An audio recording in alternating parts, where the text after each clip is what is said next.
Dopo questa pausa un po' breve, come si vede, dobbiamo continuare con i lavori. Ho il piacere di introdurre brevemente Niccolò Vilanti dall'Università di Duisburg-Essen, che parlerà sulla portualità e la dimensione marittima della Puglia e che ci permette anzi anche di continuare un approccio comparativo che abbiamo già cominciato nel dibattito prima della pausa. Il dottor Vilanti è un specialista della storia marittima della Puglia e non soltanto della Puglia, ma anche delle relazioni tra la Puglia e l'altra sponda, soprattutto Ragusa, e leggendo anche l'abstract della sua relazione mi è anche venuto in mente il caso dell'Albania, che dobbiamo anche paragonare. L'Albania era la grande assente nel dibattito fino ad ora, che ci sono nella strada che ci ha mostrata Egidio Ivetić di paragonare i casi regionali che la Puglia e l'Albania condividono molti elementi che meriterebbero una comparazione approfondita. Ma adesso lascio la parola al dottor Vilanti. Grazie mille, grazie a tutti gli organizzatori per l'invito. In questi anni ho avuto modo di seguire con grande interesse le iniziative dell'Istituto Veneto, diciamo, è un piacere adesso essere dall'altra parte del tavolo. Il tema che mi è stato assegnato non è semplice, perché purtroppo il ricercatore che lavora sulle città costiere della Puglia medievale deve fare i conti con la pressoché totale assenza di fonti locali. Fino al Cinquecento non si sono conservate né fonti private, quindi roggi notarili, e né fonti pubbliche prodotte da magistrature locali oppure le deliberazioni degli organi politici cittadini. Tra i pochi corpus documentari presenti vi sono gli statuti, ma sono statuti diversi da quelli dell'area veneta, da quelli prodotti, diciamo, dai comuni centro-settentrionali. Si tratta di raccolte di consuetudini locali che spesso riguardano il diritto privato, matrimoniale, privilegi di varia natura concessi da sovrani o da grandi feudatari, e raccolti libri si chiamano libri rossi, spesso di creazione cinquecentesca. Ad esempio quello di Trani è stato creato anche su iniziativa veneziana, in parte.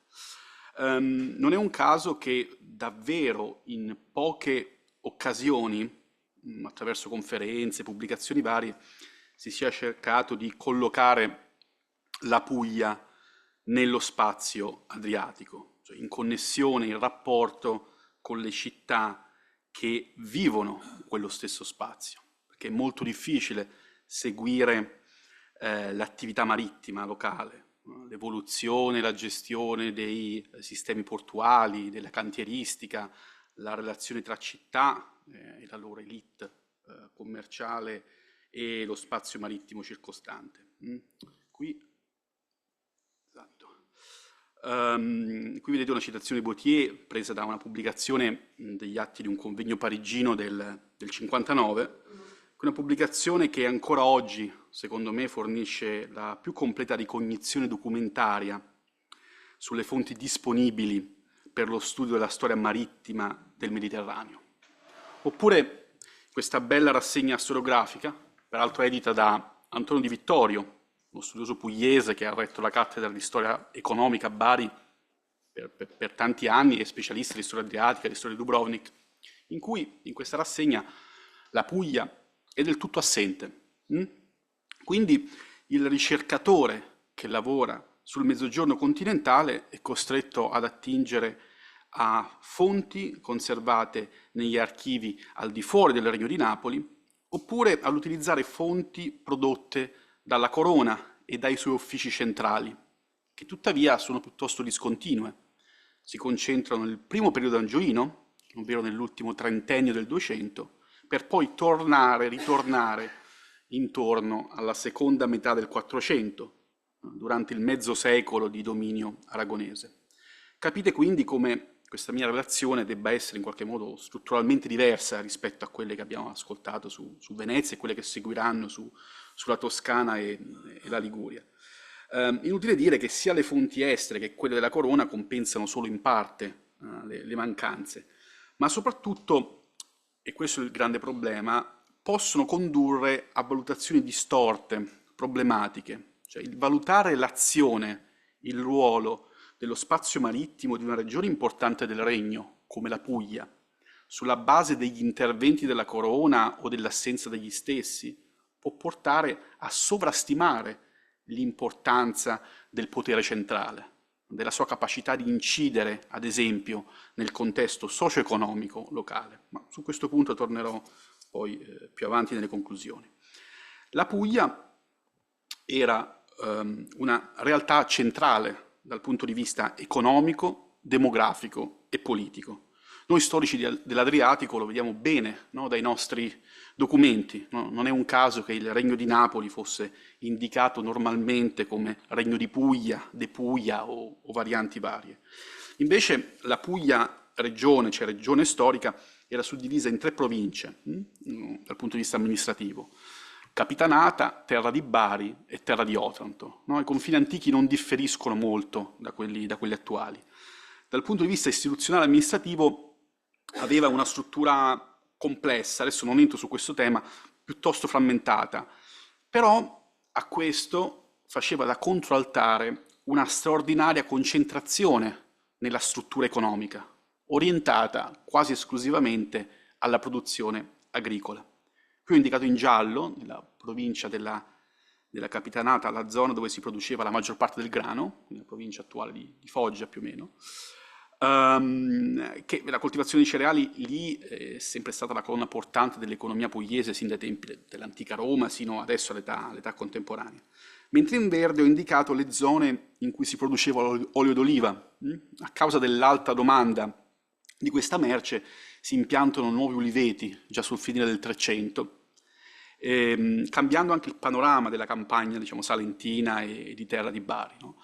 Si tende, secondo me ancora adesso, a sottostimare l'importanza dell'olio d'oliva. Lo si considera solo come un bene alimentare, ma in realtà lo era solo in parte. Era soprattutto un prodotto industriale, utilizzato nell'industria tessile e nella produzione di saponi.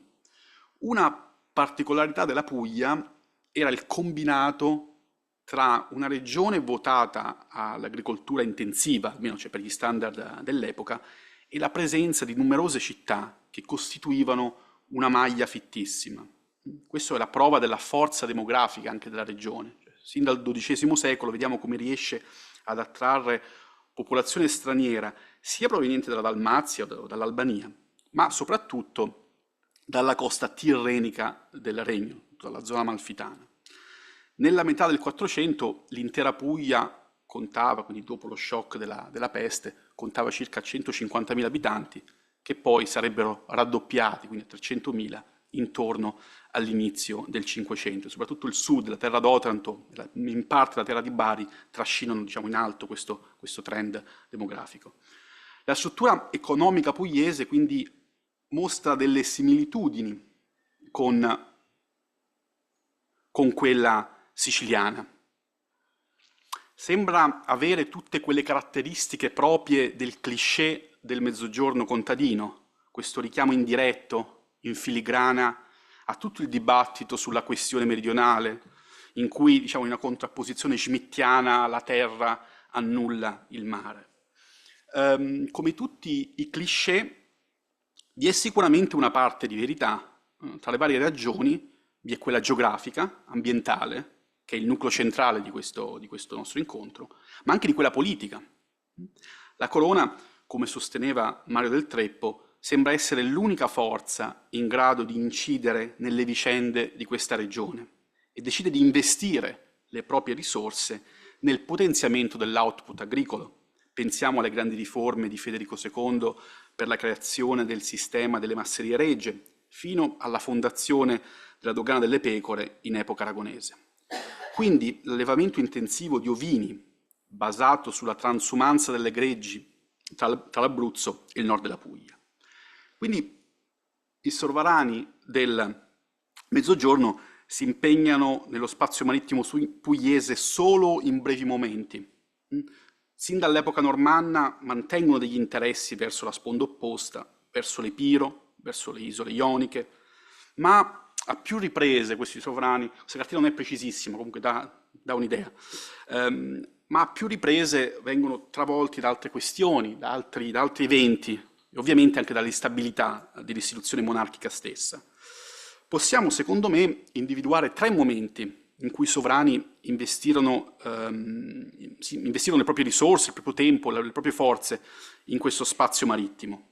Con l'avvento di Carlo I, che cerca di rilanciare e consolidare i possessi lungo la costa orientale e collocarli quale tassello all'interno di una politica di espansione verso il Levante.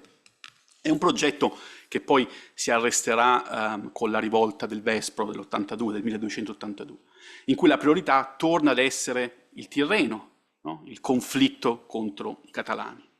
Dall'inizio del 300 i possedimenti orientali del regno, come possiamo chiamare, vengono di fatto trascurati. No? L'esempio migliore per la sua posizione strategica è l'isola di Corfù, attanagliata da una lunga crisi economica, sarà poi acquistata da Venezia negli anni 80 del 300, no? Uno dei primi passi nella sua ricostruzione dei possedimenti dopo la guerra di Chioggia. Un secondo momento avviene durante il regno di Ladislao, di Durazzo, in quanto pretendente al trono ungherese viene incoronato re d'Ungheria zar nel 1403. Ma si tratta di una breve fiammata. Lo stesso sovrano venderà i propri diritti sulla Dalmazia a Venezia pochi anni dopo, nel 1409.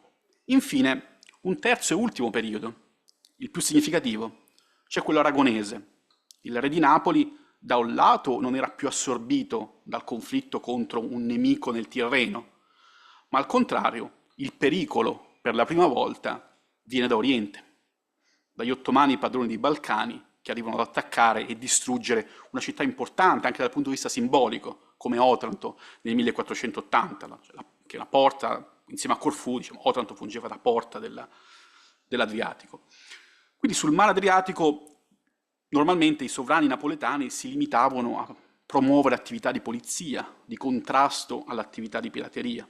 Si registrano operazioni di una certa rilevanza, ad esempio contro i pirati di Almissa da parte della flotta pugliese nel 1273-74. Tuttavia, la gran parte delle operazioni di controllo dei mari erano appaltate ai privati. Si consentiva di armare delle imbarcazioni da corsa, di piccole dimensioni, barcuse, saette, maneggevoli e veloci, per reprimere attività di pirateria che spesso erano iniziative di equipaggi singoli e quindi proprio per questo motivo più difficili da contenere o debellare da parte della flotta della corona.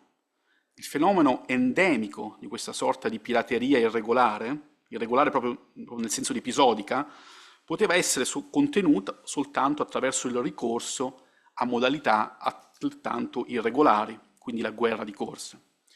Questo ovviamente nei periodi in cui il potere centrale mantenevano una certa presa sul regno, nei periodi in cui veniva meno l'autorità centrale e il coordinamento centro-periferia, il risultato era una frammentazione ulteriore delle azioni, che portava al ricorso ad attività di pirateria all'interno di conflitti tra fazioni pugliesi opposte. Ad esempio, tra la fine del 300 e l'inizio del 400 si registrano attacchi marittimi incrociati tra le forze della famiglia Sanseverino e quella del principe di Taranto del Balzo Orsini, che controllava, diciamo, tutta la terra d'Otranto, l'attuale Salento, più o meno. O addirittura troviamo testimonianze dell'ingaggio di pirati catalani da parte del capitano di Bari per contrastare città pugliesi rivali come Vieste e Trani. Arretrando un po', spostandoci dai mari alla linea costiera, anche qui si nota un sottoinvestimento della corona nelle infrastrutture portuali. Già nell'azione di Federico II, no, si nota un'attenzione maggiore verso l'area tirrenica, con costruzione di arsenali nei porti campani di Gaeta, Amalfi, Salerno, Napoli, mentre sul versante adriatico si concentra nella costruzione di piccole strutture portuali nei centri minori, spesso di recente fondazione. L'unico progetto infrastrutturale di rilievo è a Brindisi, sede di un arsenale in età normanna, in legno, di dimensioni ridotte, che Federico II nel 1239 ne ordina la ricostruzione in muratura, la costruzione di un castello, l'ampliamento per il ricovero fino a 20 galee. Nel periodo angioino è hub della flotta regia e ha fama di porto sicuro. Lo vediamo qui da questa immagine, che era probabilmente l'unico porto sicuro della Puglia, no? E qui vediamo il problema ambientale, no? Questo sottoinvestimento della corona nello spazio adriatico non era solo dovuto a ragioni politiche, ma perché effettivamente non c'erano le condizioni fisiche per realizzare strutture portuali come quella di Brindisi, no? La portualità pugliese è caratterizzata dai moli singoli, pontili lignei, è una portualità leggera, no? E quindi è costretta a scendere a patti con una costa sabbiosa, in alcuni punti insalubre, paludosa, no? Questa carta, che peraltro è di assoluta affidabilità, si tratta della carta nautica subacquea della Puglia meridionale. Qui, dove ci sono questi puntini rossi, c'era il porto antico, no? Quindi vedete qui i resti di naufragi vari in questa parte in alto a sinistra, di imbarcazioni che non riuscivano a superare, diciamo, quel promontorio lì, per poi accedere al porto cittadino, che è questo. Ah, non si vede il mouse, comunque, capite? Prestate attenzione soprattutto alla prima linea verde che c'è qui, quella prima linea verde vicino alla costa. Quella grande linea verde indica il fondale in corrispondenza dei 5 metri. E vedete quanto i 5 metri, no, sono lontani dalla costa, quindi quanto il fondale sia basso, anche a Brindisi, anche, diciamo, in prossimità di un porto sicuro. No? Quindi chi viaggia attraverso l'Adriatico, quando può, cerca di evitare di avvicinarsi a quelle coste. No? Dai diari di viaggio, sono stati citati precedentemente, soprattutto dai pellegrini diretti verso la Terra Santa, si nota proprio come l'Adriatico meridionale fosse il punto più pericoloso nella regione. Cioè, le imbarcazioni in navigazione verso sud, dopo aver lasciato Corsula o Ragusa, rischiavano di essere spinte verso la Puglia a causa dei venti di scirocco. In quel caso, se costrette, attendevano nelle isole Tremiti un miglioramento delle condizioni per poi tornare sull'opposta sponda. Allo stesso modo, i venti freddi provenienti da est, dai Balcani, spingevano verso la Puglia le imbarcazioni quando venivano investite in prossimità della costa albanese, che offriva meno protezioni naturali rispetto a quella dalmata.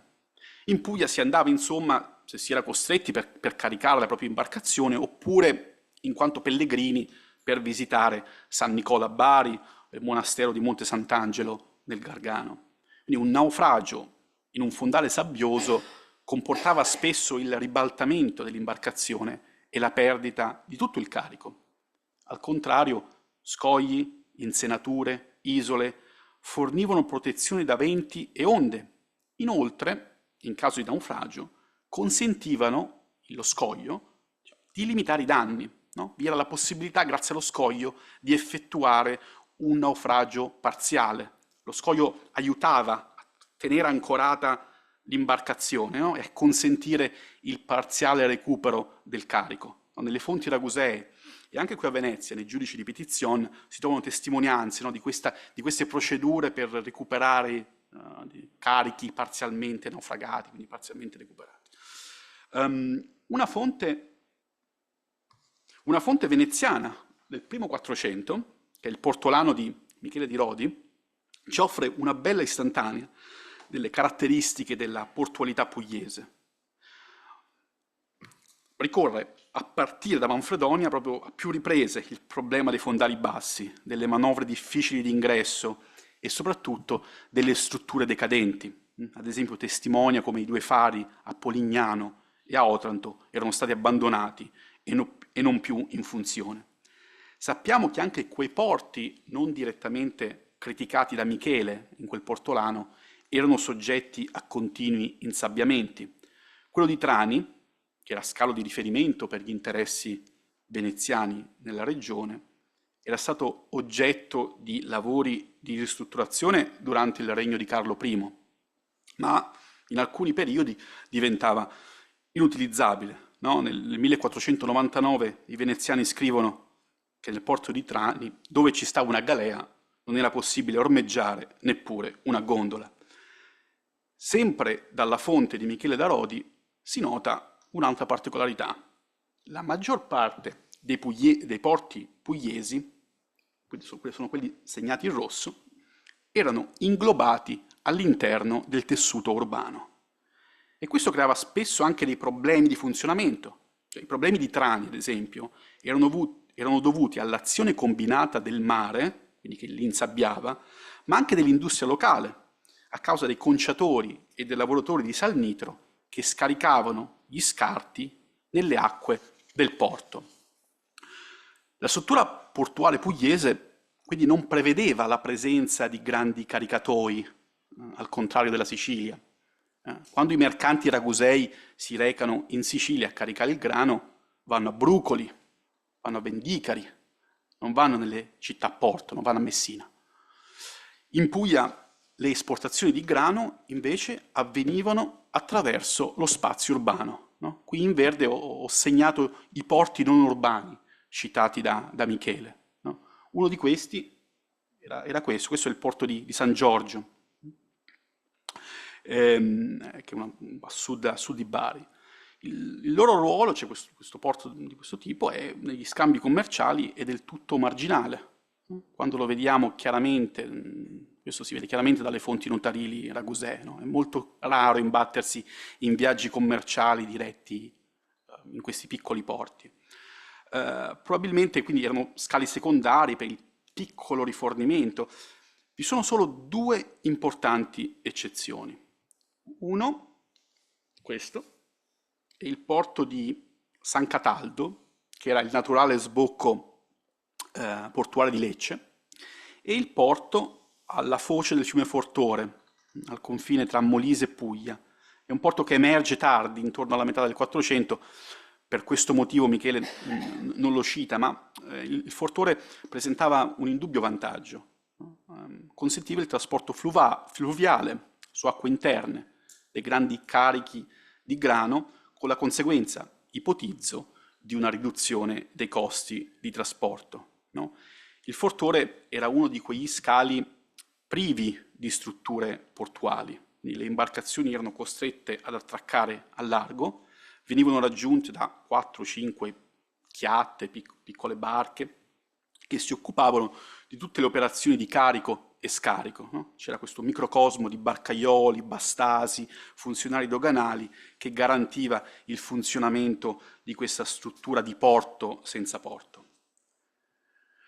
Questa qui è la rete delle dogane pugliesi nel secondo 400. Con dogane intendo sede di un fondaco con diritti esclusivi di riscossione dello ius fundici. Anche qui dogane cittadine, ad eccezione delle già citate San Cataldo, vicino Lecce, e il Fortore. Il diritto di dogana, che lo ius doane, era la tassa del 3% dovuta sulla compravendita delle merci, mentre lo ius fundici era collegato, che è più importante per noi, perché era collegato all'utilizzo e alla presenza di un magazzino in cui depositare merci esportate ed importate. Era la tassa appunto più importante per il commercio in entrata e uscita nel regno. Inoltre non era consentito esportare merci al di fuori di queste infrastrutture fiscali. Se si voleva esportare del grano da una località sprovvista di dogana, era necessaria un'autorizzazione, un bollettino rilasciato da una dogana, una di queste dogane ufficiali vicine.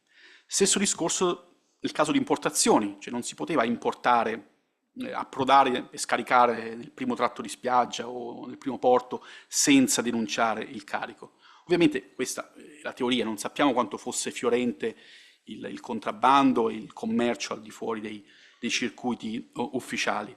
Quindi, e questo è un punto importante, che parlare di portualità non la si deve soltanto ridurre ai moli, all'infrastruttura per l'attracco delle imbarcazioni, ma all'intero sistema urbano, territoriale, amministrativo, quindi vie di accesso, cantieri, magazzini, fiscalità, soprattutto fiscalità, no? Quindi notiamo come i porti pugliesi si inseriscono, no, in questa logica di reti, no, connessioni, non sono scali isolati. Mi rendo conto di aver tracciato, di aver dato l'impressione, no, di aver tracciato un quadro a tinte fosche, no? Un mezzo disastro. Autorità regia che si ritira dallo spazio marittimo, interessata soltanto a mantenere in funzione la macchina fiscale, porti fatiscenti, pirateria. Porti pugliesi in cui inoltre emerge il ruolo preponderante del traffico condotto da mercanti stranieri. Quindi sono soprattutto scali d'arrivo e di carico di ritorno, con pochi vascelli di stazza rilevante nella marineria locale. Import-export è in mano a veneziani e fiorentini. No? Michele Cassandro, che ha questa visione un po' pessimistica, parla dei porti pugliesi come porti passivi. Ecco, io non sono molto d'accordo rispetto a queste conclusioni estreme. Provo un po', adesso nell'ultima parte, a relativizzare. Parlo dell'aspetto più visibile, quello infrastrutturale. Non si nota alcuna correlazione tra difficoltà di accesso a determinati porti e crisi o riduzione del traffico marittimo. Anzi, paradossalmente, proprio quando il traffico marittimo, e qui mi baso su fonti ragusee, raggiunge volumi maggiori, emergono richieste di miglioramenti infrastrutturali dalla documentazione pugliese. Quindi, più che l'infrastruttura porto che sollecita, che attrae i flussi commerciali, è l'opposto. La domanda offerta di prodotti verso un determinato mercato a sollecitare le autorità locali a migliorare i servizi offerti al ceto mercantile, sia pugliese che forestiero. Tutto ciò, quanto detto, è valido fino al 400 inoltrato.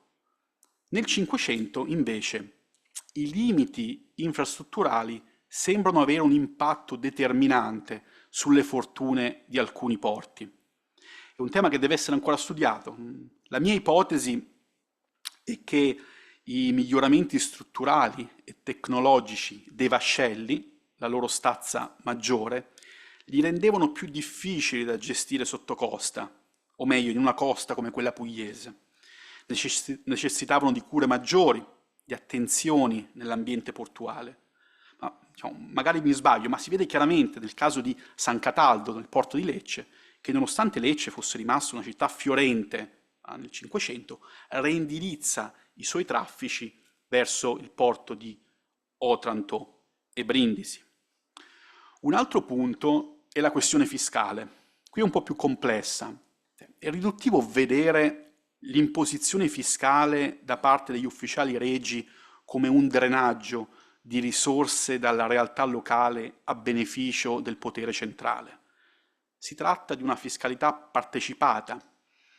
Anche i cespiti doganali che teoricamente erano dovuti alla corona, in realtà, attraverso privilegi e accordi vari, erano in parte redistribuiti alla realtà urbana locale, spesso reinvestita peraltro in progetti infrastrutturali. Inoltre spesso la corona esentava i cittadini dalle gabelle sul commercio estero. E qui veniamo a un altro punto. Si deve fare molta attenzione nel giungere a conclusioni troppo radicali sulla base della documentazione locale molto frammentaria. Una delle poche fonti superstiti sono 4-5 registri doganali di epoca aragonese. Uno di questi risale al 1483-84 e registra i pagamenti dello Ius Fundici, Ius Doane, a Barletta. Leggendo questo volume risulta che circa il 40% del valore delle merci esportate apparteneva a mercanti fiorentini. Conclusione ovvia, gli stranieri dominavano i commerci in Puglia, tutto il discorso sui porti passivi di Cassandro, su Abulafia, Redo Italia e così via. In realtà questa non è una valutazione corretta, per un motivo molto banale. I cittadini barlettani erano esentati dal pagamento dello ius fundici, quindi non sappiamo effettivamente quanto fossero i volumi dei traffici in capo all'elite mercantile locale. Quindi tutto il castello, diciamo, crolla. No? Si tratta di una fonte importante, non voglio sminuire la fonte, ma che deve essere incrociata con fonti dalmate o veneziane per avere un quadro più preciso. Sempre sulla questione fiscale, non sempre un intervento di riduzione dei dazi avveniva in corrispondenza di una crisi, come strumento per stimolare la domanda. In alcuni casi lo era, ad esempio nel 400 per un periodo Lecce ha avuto un po' di problemi, ma in altri casi non sembra, ad esempio nell'inizio del periodo angioino, oppure per Trani alla fine del 300.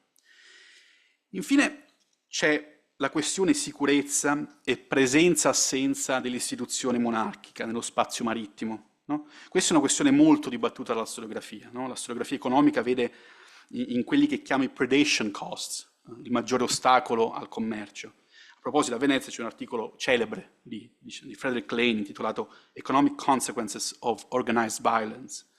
Nel caso dell'Adriatico meridionale, però, anche nei momenti di maggiore tensione e pericolo, la violenza sui mari mostra di non avere la forza necessaria per rompere le rotte commerciali, per creare sensibili disruptions. Non vi è nulla che non si potesse risolvere con qualche accorgimento. Lo si vede chiaramente quando si analizzano le relazioni Ragusa-Puglia tra XIII e XV secolo. È interessante come, peraltro, e questa è un'altra roba interessante, che il periodo in cui nei mari pugliesi si registra il massimo livello di violenza e l'autorità sovrana attraversava una fase di crisi, con lotte intestine continue anche in Puglia, nonostante tutto ciò, l'economia marittima e l'elite mercantile locale attraversava una fase di improvvisa e soprattutto duratura crescita economica. È il periodo a partire dagli anni 80 del 300, durante il regno di Carlo di Durazzo. Qui si registra proprio un'esplosione della presenza pugliese, sia di grandi mercanti, sia di piccoli patroni nei porti adriatici. Quindi quando si parla di rivoluzione commerciale, chi studia l'Adriatico marittimo non pensa a Lopez, ma pensa a Lane, pensa al 400. Ecco, in conclusione, l'analisi della portualità pugliese mostra come il contesto macroeconomico sospinga la crescita locale. No? È una visione molto vicina a quella di Federico Melis. No? In assenza di un'unità politica, l'unità è fornita da forze economiche capaci di creare coesione, connessione tra sponde diverse. No? L'idea di reti che non cancella il peso dello Stato, ma ne relativizza l'impatto. No? E secondo me si tratta di un approccio valido, soprattutto nel Mezzogiorno e in quella visione ipercentralista dell'economia che spesso si ritrova nella storiografia meridionale. Ovviamente non si deve cadere nella tentazione opposta, no? Cioè quella di vedere sempre il mercato in contrapposizione alle istituzioni politiche, no? In cui la ricerca del profitto si scontra con i lacci e lacciuoli degli apparati politici. No? In generale si deve avere una visione bilanciata del potere politico, visto sia come facilitatore, quindi con franchigie, consolati, protezioni, sia come potenziale freno, guerre, fiscalità. Ma diciamo che per la situazione pugliese il ceto economico locale appare pienamente in grado di navigare tra le difficoltà provenienti dal mare e quelle interne, quelle della corona, verso il mare. Grazie.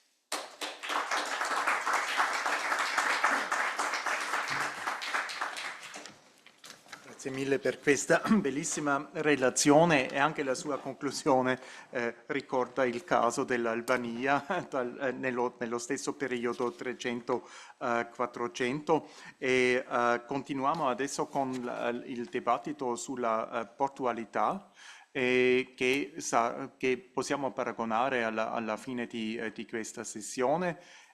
Invito il dottor Lombardo.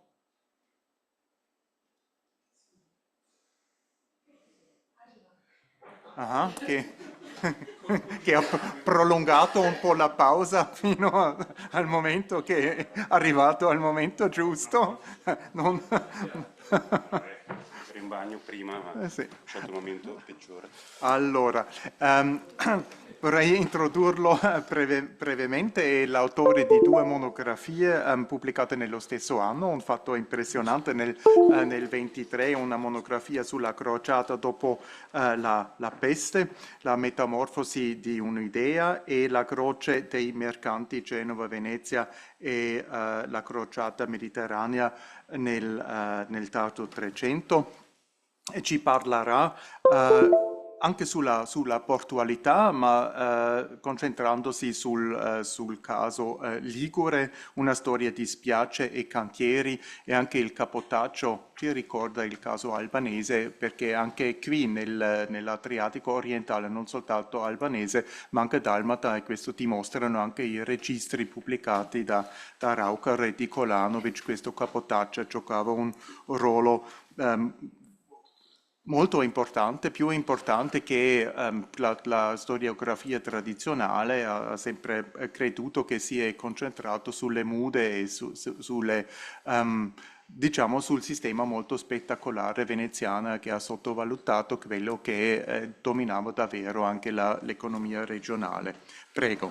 Grazie mille, mi si sente? Sì.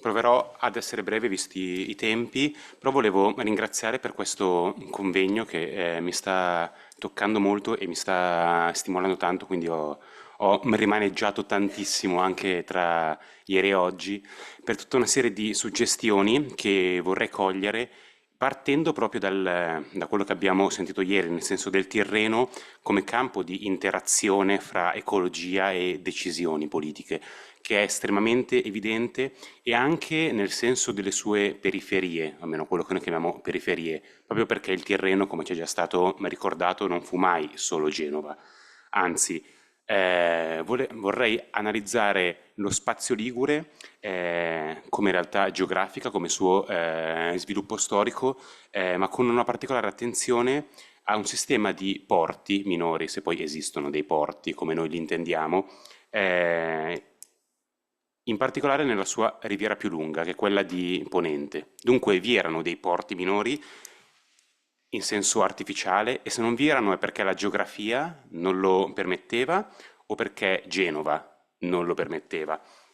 Proprio perché la storiografia ha osservato un sostanziale e quello che è stato descritto come totale predominio della capitale e un ruolo secondario di altre comunità, Savona innanzitutto, dimenticando in realtà una dimensione marittima di tutta una serie di comunità periferiche delle riviere. Dunque le stesse riviere sono state osservate da una serie di storiche, direi in senso eminentemente terrestre, cioè istituzionale, politico, nel senso di rapporti ecclesiastici, come se si trattasse di comunità del Piemonte, come se non avessero nessuna vocazione marittima in se stesso e come se non avessero uno sbocco al mare che invece determina la vita di queste comunità minori. Dunque, la cosa che intenderei è riaprire quantomeno una dimensione marittima delle comunità rivierasche e soprattutto ponentine, proprio perché il ponente è la riviera più lunga e la morfologia della regione è un elemento talmente strutturale che impone di essere considerato nei processi di sviluppo sociale ed economico una morfologia che è stata interpretata quasi sempre come naturale costrizione all'apertura marittima o al contempo come una necessità di ottimizzare le poche risorse agricole e le poche risorse terricole. E in questo senso volevo sottolineare come si tratti di una delle zone del Mediterraneo con la più alta densità abitativa già durante il Medioevo. C'è una grande città, Genova, alcuni centri medi, alcune decine di abitati minori e poi circa 300-400 villaggi. Non vi sono tratti disabitati per più di 10 chilometri. E il rapporto col mare, che esso stesso, grazie alla sua profondità, permette un accesso agevolato e vicinissimo alla riva, a differenza di molti altri contesti, come ci sono appena stati ricordati, specialmente adriatici. E la città di Genova è ovviamente il cuore di questo, è stata anche in maniera un po' teleologica osservata come naturale sbocco delle merci, dei beni, come naturale collegamento fra lo spazio tirrenico e la pianura padana. Genova si trova certamente in mezzo a due valli che portano alla pianura, una a ponente, una a levante del centro, però in epoca romana il predominio di Genua dell'epoca non è assolutamente una cosa assodata e una cosa scontata, sebbene si privilegi una lettura a posteriori che vede già la crescita di Genua. In realtà vi erano altri centri, quasi tutti nella riviera di Ponente, e i centri maggiori dell'epoca romana erano Albenga, Ventimiglia, Sabazia, e che rappresentano i grandi scali. Poi qualcosa cambia durante il Medioevo, possiamo osservarlo anche dalla tavola peutingeriana. Quindi mentre a Levante, durante il Medioevo, Genova riesce a impedire uno sviluppo delle comunità periferiche dei porti minori, il Ponente sembra avere conservato la propria eredità romana, quindi sono città ordinatamente distanziate sulla costa, e tra l'altro Ventimiglia, Albenga e Savona erano tutte sedi arcivescovili durante il Medioevo, dipendenti direttamente dall'arcivescovo ma di Milano, mentre Genova diventa arcivescovato solo molto più tardi, nel XII secolo, e non ottiene mai, se non successivamente in epoca moderna, il predominio sulle altre diocesi liguri del Ponente. Non è raro trovare chiese dedicate a Sant'Ambrogio nel Ponente ligure, con un chiaro riferimento all'autorità milanese. Dunque, è una riviera dalla forte frammentazione politica a cui concorre la geografia della regione, che è divisa da valli, da picchi montuosi, da promontori, che permettono la sopravvivenza di spazi politicamente indipendenti e anche di economie chiuse, autosufficienti in certe misure. E, e proprio dalla morfologia vorrei partire, nel senso che le due riviere liguri sono molto diverse. Quella di Levante, essendo esposta verso sud-ovest, è battuta di fronte dal Libeccio, il che determina una forte erosione con una dispersione dei materiali degli arenili e falesi e coste alte, rocciose, e una rarefazione diciamo, insenature che permettono spiagge e approdi.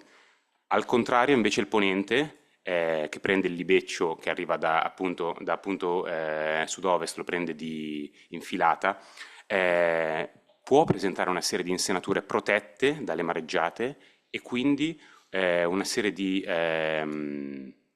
insenature sabbiose e meno soggette all'erosione. Dunque il ponente sembra di per sé più ospitale. Eppure sembra esserci durante il Medioevo un mancato sviluppo delle strutture portuali artificiali nel Medioevo. Perché? Una prima contraddizione, appunto, è anche questo addensamento costiero che rimanda a una forte vocazione marittima delle società ponentine e di partecipazione alla vita socio-economica ligure, e dall'altro la predominanza di due città, Genova e appunto Savona, che sorgono in corrispondenza con i valichi che portano verso l'entroterra padano. Dunque le riviere sembrano eccentriche rispetto alle grandi direttrici del commercio che si devono sviluppare in questi valichi. Ma la mappa del Ponente in questo senso presenta una geografia portuale estremamente frammentata e la maggior parte dei porti non aveva strutture permanenti.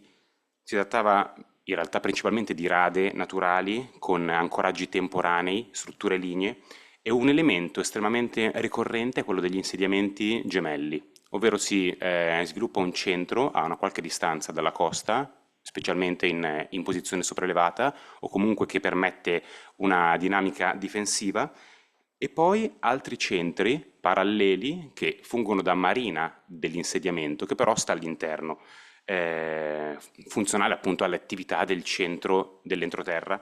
Quando cessano le minacce, diciamo, di quelle che noi chiamiamo incursioni saracene tra il IX e il X secolo, i centri dell'entroterra a poco perdono di importanza a favore delle marine, che sono quelli che noi oggi conosciamo come paesi veri e propri, che in realtà erano succursali originariamente e che appunto spesso e volentieri già durante il 200 e il 300 prendono maggiore importanza rispetto all'insediamento originario. In ogni caso, nel ponente l'agricoltura, specialmente olivicolo e specialmente vinicola, mantiene una sua importanza fortissima. Ho fatto alcune tabelle in cui ho cercato di suddividere le comunità del ponente, potendo rintracciare una loro vocazione specialistica, che poi si interseca ovviamente con le altre, non è mai assoluta, ma possono essere ricondotti a una serie di tipologie anche divise nelle 3 subregioni fondamentali. Non posso soffermarmi su tutti i centri, ma nell'estremo ponente il maggiore centro marittimo sembra, oltre a Ventimiglia, che in realtà ha una funzione politica più che altro, è Porto Maurizio, già dall'epoca bizantina tra l'altro, l'unica comunità con un molo artificiale. Ma in realtà l'estremo ponente, anche perché ha un microclima estremamente favorevole, sembra a poco specializzarsi nella cultura di agrumi e di palme, che vengono esportate moltissimo, specialmente a Roma.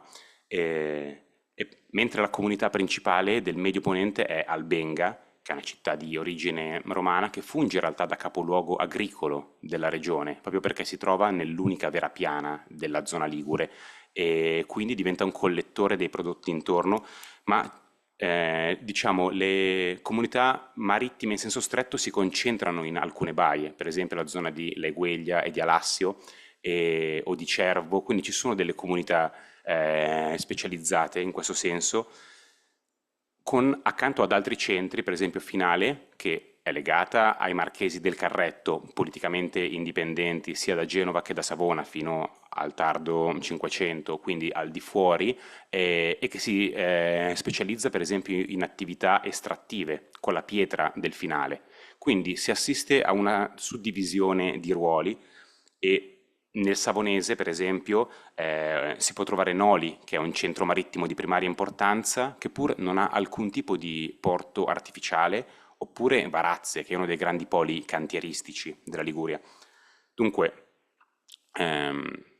qui c'è un'altra suddivisione appunto per ruoli con tutta una serie di loro particolarità, ma i porti artificiali esistono sostanzialmente solo a Savona, che è l'unica città che si dota di una serie di strutture.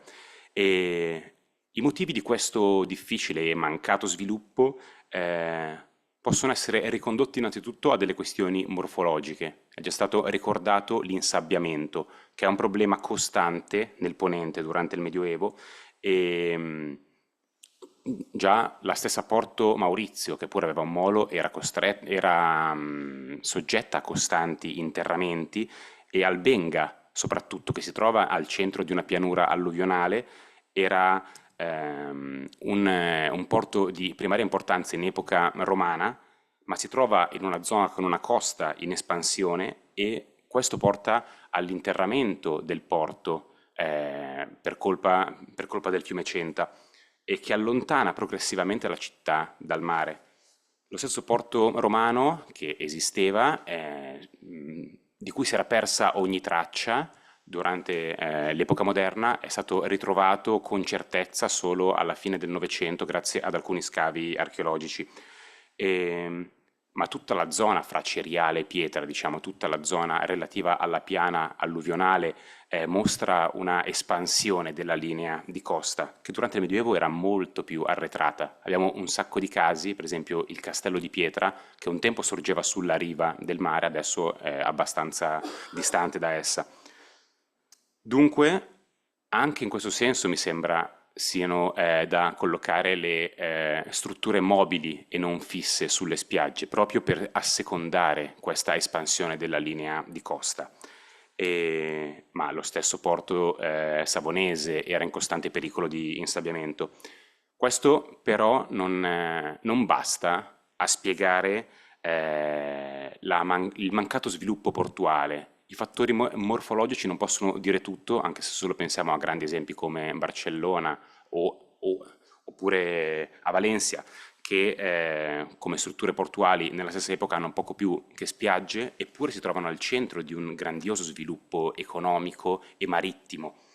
Al contrario, per esempio, di altri scali, come il porto savonese, appunto, profondo e ottimo, che pure fatica a divenire un hub di importanza paragonabile.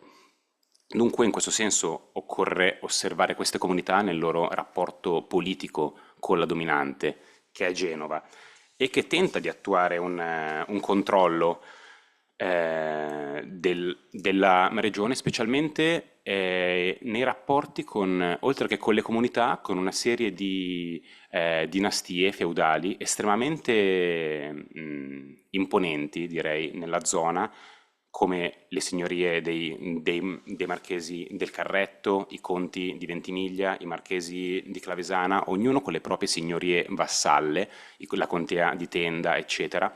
E, in questo senso Genova mi sembra più che uno stato patrizio, mi sembra uno stato pattizio, nel senso che nel XIII secolo tenta un debole controllo della riviera con una serie di convenzioni, di patti, di trattati con le singole comunità. È una costellazione di accordi, talvolta imposti con la forza, talvolta invece accettati in cambio di protezioni o di agevolazioni, con cui Genova poco a poco si impone durante il 200, ma non grazie a un controllo militare della regione, che non avverrà mai nemmeno durante il 400 e forse solo durante il 500, ma con una serie di patti con le comunità. E il risultato però di questi patti è una limitazione del traffico per le comunità rivierasche, e proprio perché già dal 200 Genova si riserva tutto il commercio d'altura, che è più redditizio, centralizzandolo nel porto sia per le strutture portuali di cui dispone, sia per la disponibilità di servizi finanziari, innanzitutto, che la piazza genovese può offrire. Eh, Dunque, calcando le difficoltà morfologiche, Genova sembra riuscire a strozzarne un qualche sviluppo. Nonostante in realtà l'imposizione di Genova, le comunità del Ponente mostrano una grandissima vitalità politica. Se si pensi che nessuna comunità fra il Levante, Ligure e il Genovesato dispone di propri statuti durante il 400 e durante il 500. I primi statuti levantini o di altre comunità che non siano Genova nella zona risalgono al 500. Mentre nel Ponente abbiamo una serie di statuti delle comunità già durante il 200 e poi fioriscono durante il 3 e 400. Dunque si tratta di uno sviluppo eccezionale di queste comunità molto vitali, appunto tenuto insieme da un sistema pattizio innanzitutto e con livelli di subordinazione ma attuati in maniera differente. Dunque non era una subordinazione generalizzata e totale, ma si avvale di particolarità locali e che sono segno della maggiore o minore forza contrattuale che le comunità possono disporre nel rapporto con la dominante. L'unico porto vero, naturale, è quello di Savona, in grado potenzialmente in realtà di scalzare Genova. È un porto in realtà diviso in due bacini con un grande molo a L di circa 150 metri di lunghezza, quindi è un bacino più interno per galee, per navigli minori, e un bacino esterno in cui possono attraccare navi ad alto bordo. Vi è anche la presenza di un faro, testimoniato almeno dal 1315, e è un porto che perde sostanzialmente, pur rappresentando una minaccia fondamentale a Genova, ma per congiunture politiche che portano al definitivo insabbiamento dopo il 1528. Dunque, in queste comunità che tipo di commercio vi era? E in questo senso vorrei insistere sul cabotaggio, che risulta la dinamica di commercio fondamentale per queste comunità. È quello che Brodel ha definito come il limite inferiore degli scambi, uno dei motori del mondo mediterraneo, estremamente trascurato dalla storiografia anche per la rarefazione delle fonti, ma che si attua lontano dalle grandi capitali del commercio d'altura. E mi sembra il vero protagonista di queste zone rivierasche. Qui ho messo un Leudo che è un'imbarcazione di epoca moderna, ma che subisce molte poche trasformazioni, era così sicuramente dal 500, probabilmente anche prima. Dunque, nonostante la rarefazione delle fonti, il peso del piccolo cabotaggio mi sembra molto grosso, cioè si tratta di un mondo sommerso al di fuori dei grandi empori, fatto spesso di accordi orali fra il patrono e gli acquirenti, e dunque raramente si avvale di contratti scritti davanti ad un notaio, e dunque la barca arrivava con la sua merce sulla spiaggia o sulla banchina dove espone. Si tratta di sorte di bazar galleggianti. I Leudi e le settie non hanno una chiara specializzazione. Se noi vediamo alcuni contratti notarili conservati dal 400 in poi, notiamo che si portava di tutto su queste imbarcazioni, dal cibo agli agrumi, agli utensili, manufatti, prodotti vari, derrate. E nel 400 la flotta di questo piccolo cabotaggio fra Genova e la Liguria è composta principalmente da patroni rivieraschi, originari di alcune comunità appunto, Porto Maurizio, Albenga, in qualche maniera Vado, Varazze, Alassio. E la Liguria medievale è soprattutto esportatrice, appunto, come abbiamo accennato, di agrumi, e per esempio limoni e cedri, che da Sanremo inondano il mercato di Roma innanzitutto e sono affidati a patroni ponentini. È molto raro trovare patroni genovesi a Roma, quasi tutti sono originari delle comunità periferiche del Ponente, ma vi era anche un notevole cabotaggio verso la Provenza e verso Corsica e la Sardegna, soprattutto fatto di formaggi e altre derrate minori. Ma il traffico marittimo stesso della riviera era accentuato dalle difficoltà di comunicazione terrestri a causa dell'asprezza delle mulattiere e proprio per la difficoltà delle comunicazioni via terra. E per cui anche il movimento interno doveva essere spesso operato tramite la via marittima. È un dato che tra l'altro favorisce il contrabbando, specialmente il contrabbando del sale, che nel 400 e nel 500 in maniera eccezionale è spesso scaricato nelle riviere per evitare le gabelle di Genova. Dunque, le spiagge del ponente ligure mi sembrano l'elemento geografico cardine della vita socio-economica, dove più che strutture portuali permanenti sono il cuore di una serie di attività dove si scaricano le merci, dove si attuano gli scambi del cabotaggio, e si possono dividere fra spiagge nude e spiagge attrezzate, specialmente con argani per la messa a secco delle imbarcazioni, per cui la chiglia strisciava su una serie di tavole con unte di sego, e una volta al sicuro dalle mareggiate si potevano compiere i lavori sulle imbarcazioni, e la centralità della spiaggia è testimoniata dagli statuti delle comunità rivierasche, che sono anche morfologicamente pensate intorno al nucleo della spiaggia, con piazze e vie che danno direttamente su di essa, proprio perché la spiaggia, e così rimarrà fino all'Ottocento, e la spiaggia ha una serie di vantaggi ovvi. È una zona pianeggiante, incoltivabile, facile da raggiungere e che può garantire un afflusso di materie prime direttamente via mare e trasportate con facilità. Dunque sulla spiaggia si collocano anche le attività artigianali come la fabbricazione di vele, di reti, di cordame, e la spiaggia, soprattutto per una serie di centri del Savonese, è anche il cuore di una delle principali attività, che è la cantieristica. A differenza appunto del modello veneziano, accentrato quantomeno con l'Arsenale, la Liguria presenta un sistema per certi versi opposto, estremamente policentrico e direttamente all'aperto, direttamente sull'arenile. Già all'inizio dell'undicesimo secolo, dalle fonti la Liguria si presenta come una delle zone d'avanguardia per la costruzione navale in tutto il Mediterraneo. Sembra apparire dal nulla e ci sono una serie di luoghi in cui si concentrano materie prime e tecniche, specialmente una serie di località a ponente, fra Varazze, Savona, Vado. E sono dei poli cantieristici che vantano una serie di boschi vicino al mare e sembrano però apparire dal nulla, sono elementi già maturi nell'undicesimo secolo, quello che ha fatto propendere per una forte eredità romana della cantieristica, che sembrano esistere da sempre, e, proprio perché se noi guardiamo alla tavola peutingeriana c'è una località chiamata Ad Navalia, è una zona imprecisata intorno a Vado, Varazze, che era una zona di costruzione cantieristica romana e poi bizantina, in particolare per scafi militari. Dunque sembra esserci stata una probabile continuità dell'attività cantieristica testimoniata proprio dalla perizia precoce dei maestri d'ascia ligure già nell'undicesimo e nel XII secolo.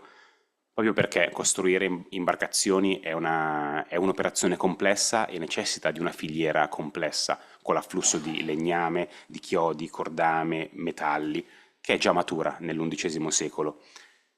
Ma lo stesso cantiere non è nient'altro nel ponente che uno spazio sulla spiaggia con un capannone per gli attrezzi e deve essere semplicemente vicino all'acqua dove varare direttamente il legno e in questo senso la spiaggia è un elemento assolutamente vantaggioso in questo senso e possediamo anche pochissimi contratti di costruzione in rapporto al numero dei legni varati. Questo perché evidentemente gran parte degli accordi si basava su accordi orali e probabilmente si doveva stilare un contratto solamente se l'acquirente veniva da lontano o se la nave era di grosse dimensioni, come testimoniano tutti i nostri contratti dal 1199 in poi.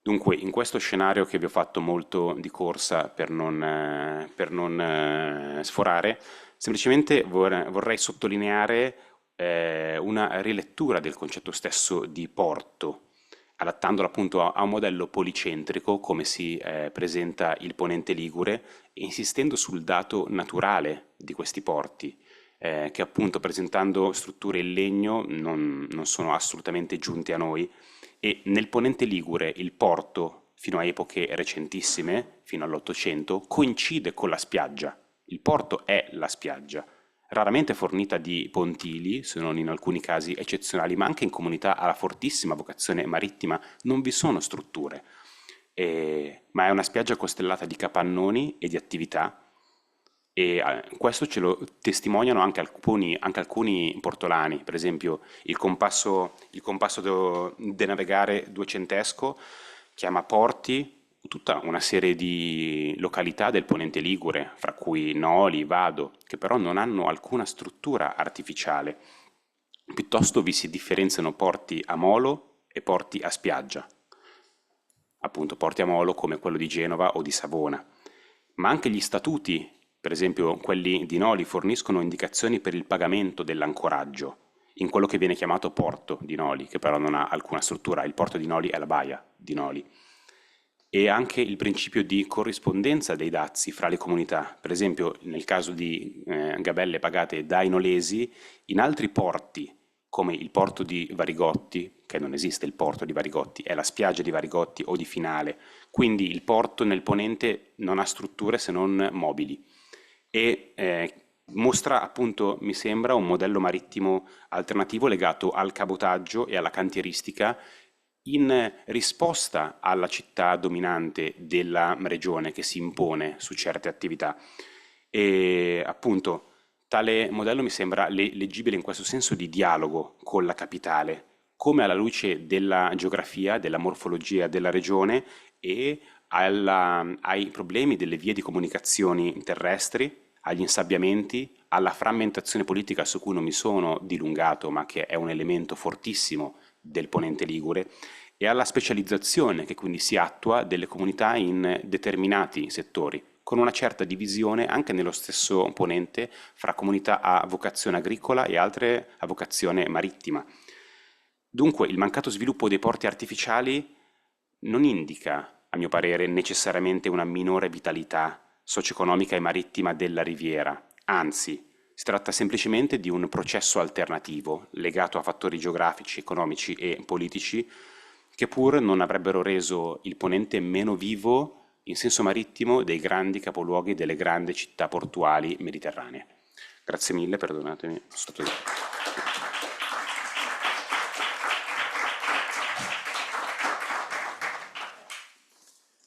La ringraziamo per questa interessantissima relazione e come abbiamo già annunciato adesso c'è la possibilità anche di discutere il concetto di portualità anche con i due casi concreti, presentateci la Puglia e la Costa Ligure e vi invito anche a interventi, commenti e domande ai due relatori. Antonio Musarra. Grazie. Allora, volevo ringraziare entrambi. Innanzitutto, non vedo Niccolò. Ah, eccolo.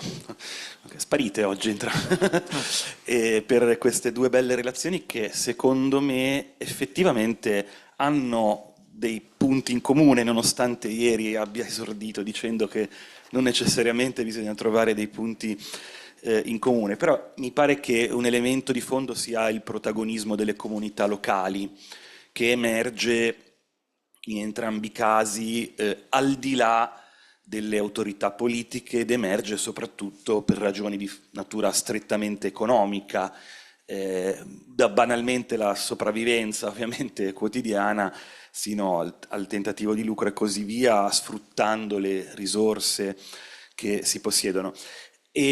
Però vorrei mettere l'accento, e su questo mi interesserebbe sapere un po' la vostra opinione, su una interpretazione particolare del politico, perché mi sembra che in entrambi i casi, non è una critica, è proprio una osservazione, la tendenza sia quella di intenderlo in senso fortemente istituzionale. Invece, a mio modo di vedere, le forme del politico sono estremamente diverse. Non a caso io ieri utilizzavo non la formula ecologie e istituzioni politiche, ma la formula ecologie e decisioni politiche, perché spesso si tratta di decisioni non istituzionalmente, non prese istituzionalmente, ma relegate ad ambienti informali che tuttavia hanno la capacità di incidere nel politico. Non so se nel caso pugliese questo è evidente, nel caso genovese e ligure in generale, la trama di relazioni sociali fa sì che spesso la decisione in sé venga presa al di fuori dei palazzi del potere, sostanzialmente. È quello che la scienza politica, David Easton in particolare, negli anni 50 e 60 chiamava concetto di autorità. Cioè, l'autorità è la capacità di allocare beni e valori, questa è la definizione di Easton, e questa capacità di allocare beni e valori, su cui è ritornato di recente Andrea Zorzi, un po' il caposaldo, diciamo così, della sua lettura dei rapporti politici, non risiede necessariamente nella catena gerarchica che da un lato raggiunge i poli, diciamo, della monarchia, dall'altro magari del comune e così via, ma risiede spesso in chi questa capacità la esercita fattivamente. Allora mi chiedo, e vi chiedo in entrambi i casi, se questa trama di rapporti informali che spesso non sono leggibili perché ovviamente non hanno lasciato una documentazione dei passaggi intermedi, ma sono leggibili soltanto nei risultati che si danno, è presente nei vostri discorsi e anche dunque nella costruzione di una portualità con tutte le virgolette del caso, a questo punto è il caso di dirlo, nelle due regioni. Vado io?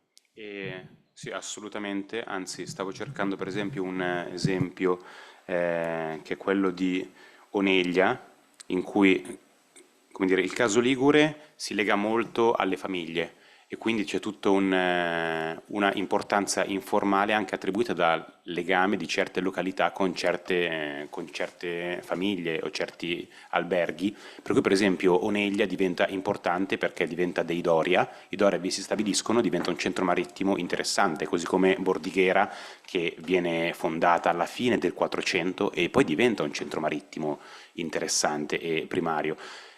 Per esempio, una cosa che risalta è proprio il legame di certe comunità con certe dinastie della capitale che si espandono in quello che è il contado genovese, che pur non è un contado sotto controllo diretto, e anche il legame per cui con certe fazioni della capitale favorisce anche o la professionalizzazione o lo sviluppo di certe comunità. Quindi mi sembra sicuramente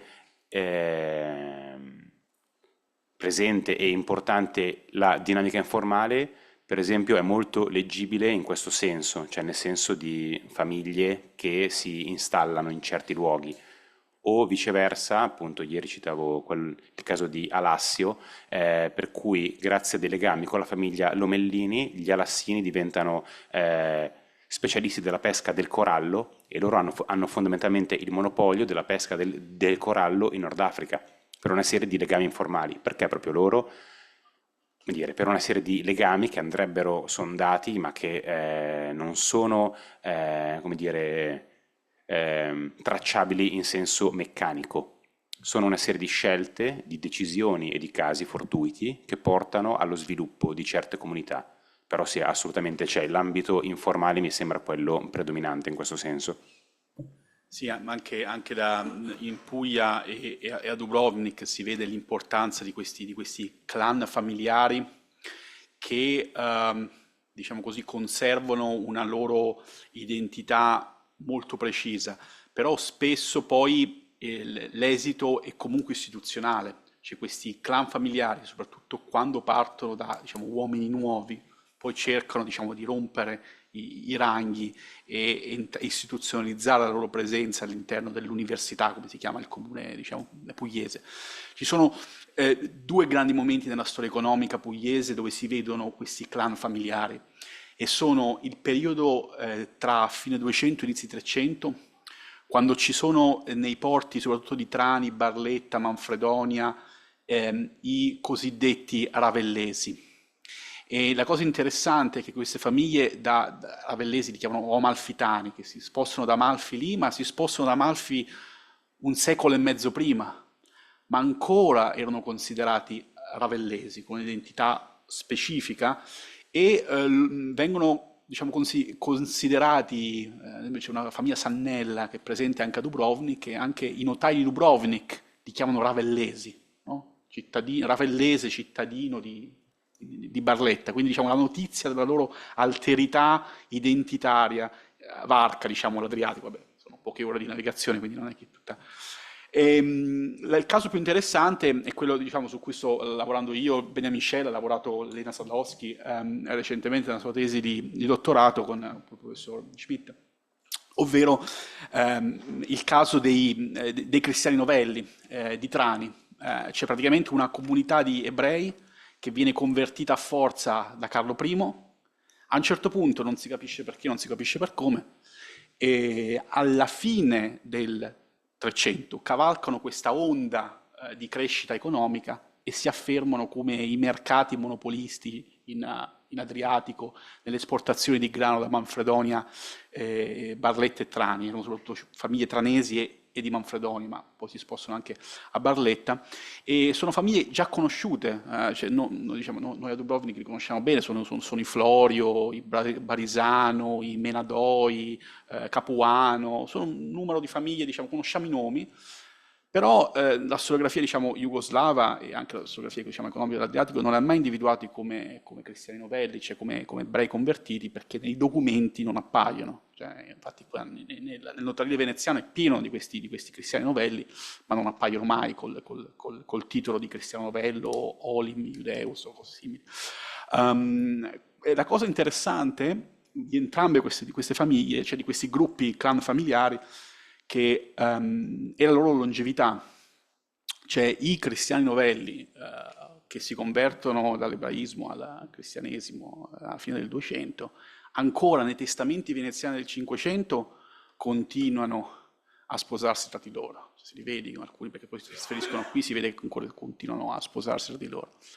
E la cosa incredibile è che ancora nel 600, ad esempio, c'è il caso mi sembra della famiglia Bottoni o una roba simile, che sono sempre al servizio di Venezia come consoli da quelle parti, ma c'è un caso interessante praticamente di un Bottoni arrestato dalle autorità spagnole perché aveva corrotto un archivista per andare nel comune, nei libri conservati nel comune di Trani, e cancellare tutti i riferimenti al suo passato della famiglia, diciamo, giudaica. Quindi sono famiglie che si nascondono in qualche modo, non nemmeno si nascondono, comunque sono in grado di navigare anche le espulsioni dei sefarditi e dei marrani e degli ebrei tra fine 400 e inizio 500, che conservano questa identità diversa, no? E sono famiglie che poi appunto entrano anche nel novero, diciamo, non dico della nobiltà, ma dei consigli, cittadini tranesi e barlettani. Quindi sì, ci sono questi legami familiari endogamici molto, molto, molto, molto forti, ecco, che diciamo, e riescono a resistere a shock molto appunto come l'espulsione o cose simili. Ecco. Grazie. Ci sono... Sì, un'altra domanda, prego. Sì, grazie mille per il vostro intervento, è stato molto interessante, ho trovato grandi punti di incontro con la presentazione che farò sulla Corona d'Aragona questo pomeriggio. Allora, sono anche molto d'accordo con quello che ha detto il professor Musarra su Antonio, su come è importante non solo le attribuzioni de iure, che hanno molte entità politiche, ma anche quelle di fatto. Questa influenza che troviamo di molti punti, non solo perché c'è questa attribuzione politica, ma anche quella influenza che possono fare sul territorio, anche sull'orografia delle coste, per quello che mi ho trovato alla Corona d'Aragona. E avrei qualche domanda frutto della mia curiosità. Comincerò per Simone, perché mi è risultato molto interessante quando hai parlato di questi patti, che non era una subordinazione, ma era una politica pattistica, non so come l'hai chiamato. Pattizia, Pattizia, che è una forma politica che nella Corona d'Aragona conosciamo abbastanza bene, e mi chiedevo su cosa si focalizzassero questi patti e se pure si parlava della costruzione della flotta genovese in questi punti fuori, esterni e secondari del ponente ligure. Cioè, quando hai parlato di punti cantieristi di questo ponente ligure, rispondevano alla sua propria flotta o era una decapitalizzazione della flotta genovese, che è quello che io mi sono trovata nelle coste catalane. E poi una domanda per Niccolò. Chiedo scusa perché ho dovuto uscire un attimo, quindi non so se hai parlato di questo, mi scusi se ne hai parlato, però per quanto riguarda la violenza marittima hai parlato molto, hai menzionato questa disruzione del commercio che si creava. Non so se dal punto di vista della documentazione di questi punti pugliesi è possibile guardare all'altro lato della bilancia, cioè le opportunità politiche ed economiche di questa violenza, se loro partecipavano a questa violenza o solo ne subivano le conseguenze come vittime. Se si può studiare, se ci sono documenti, se hai avuto delle evidenze di questa partecipazione, quindi dello sfruttamento della violenza marittima da parte di questi nuclei. Grazie. Oddio. Grazie mille. Allora, per quanto riguarda i patti, che sono molto interessanti, in realtà i patti hanno natura molto diversa fra le comunità e tra l'altro è interessante vedere come non è solo Genova che cerca di imporsi, ma anche alcune altre comunità minori, come Albenga, cerca a sua volta di imporsi su altre comunità a sua volta minori che ha intorno, tutte quelle della costa, della piana di Albenga o della baia di Alassio. Quindi, come dire, è un modello che però va a cascata. Non è solo Genova con comunità, ma sono anche comunità intermedie con altre a loro volta minori.